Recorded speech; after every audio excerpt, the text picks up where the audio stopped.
The 125cc segment is the most wanted and most sought after segment for every mass market two-wheeler manufacturer in India. And when it comes to TVS, they only had the Radeon, which is a commuter. But now, to challenge the Bajaj Pulsar 125 and Duke 125, they have unveiled this, the Raider.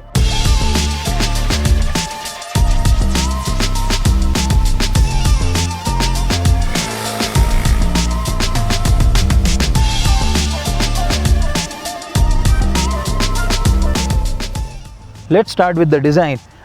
TVS is actually marketing it as a wicked ride, and it does look wicked. It gets 3-pod head unit with LED DRLs along with LED headlamps, but the indicators are halogen. You get 4 color option in total: black, yellow, red and dark blue. You get an engine guard, split seat setup, 3D logo of the TVS and the bike name. Coming to the rear, the exhaust does look sporty. Grab handles feel comfortable to hold, and the design is merged into the bodyline, which is a decent touch. Sari guard and a footrest is a single unit. You get 17-inch alloy wheels both at the front and the back. At the front, you get a 240mm pedal disc brake and a drum brake at the rear.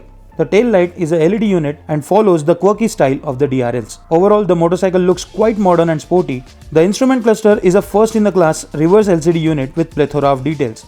It gets the usual trip meter, odometer, tachometer, gear shift indicator, side stand indicator, low fuel warning light, helmet reminder, but in addition to these, you get range indicator, fuel economy, ISG indicator, and eco and power mode indicators. Now TVS says they will be launching a different variant with SmartX Connect technology, which will get all the connectivity features like voice assist, navigation, call alerts, digital document storage, etc. And that will be a TFT console.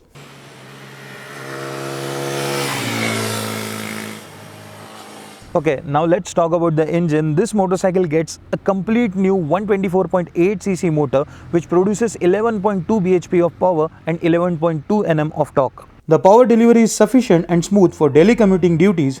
Low range is good, and it's the mid-range where the Raider really shines. The top end feels a bit commuterish. The engine gets 2 modes that are eco and power, and these are switchable while you are riding the motorcycle. The power mode makes the throttle response a bit quicker, and that's it.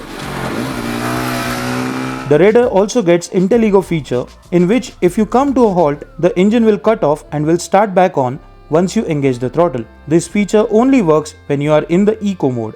The starter motor is silent and does not make any noise at all at the startup.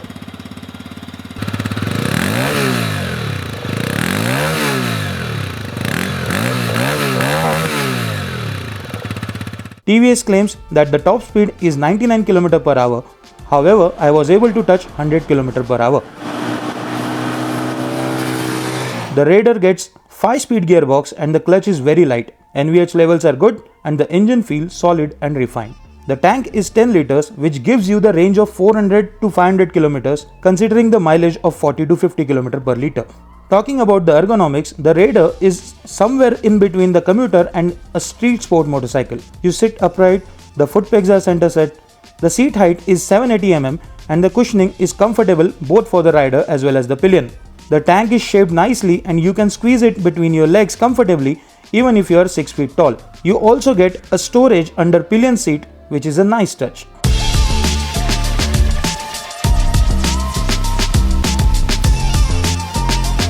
Ride quality of the Raider is tuned for the urban environment. It gets telescopic front suspension with 130mm of travel and gas charged monoshock at the rear. The suspension setup is stiffer than a regular commuter but softer than a sport bike. The bike dips in the corner comfortably and gives you good feedback and confidence. The handlebar is also feedback rich and does not feel light while riding. The Raider is 123 kgs and feels very lightweight and agile on the road. The motorcycle gets TVS Remora rubber and the front tire is an 80 section while the rear is a 100 section one. The brakes offer decent bite and are able to stop the motorcycle even in the panic situations. To conclude, the TVS Raider is a very decent motorcycle. It's frugal, it's comfortable for daily duties as well as your long hauls.